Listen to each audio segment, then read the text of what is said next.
Hello and welcome to my e-portfolio. My name is Noah Ramey. I'm majoring in information science with a concentration in cybersecurity, and my graduation date is for spring 2023.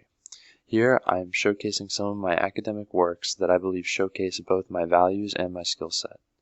My goal going forward is to work for a company in their cybersecurity department and to continue gathering experience, and my goal is to become a more capable leader.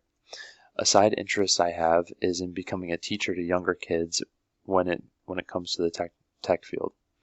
My portfolio contains a project that informed my values, as well as 2 projects showcasing field-specific skills in finance and programming in Java. The reason I became interested in the information science program is because it's at the intersection of technical skills and programming and the ability to work in team settings and consider the ethics of gathering and using data, which is only becoming more and more significant in our society. Please feel free to observe the projects that I have linked in the projects tab on my ePortfolio. Thank you.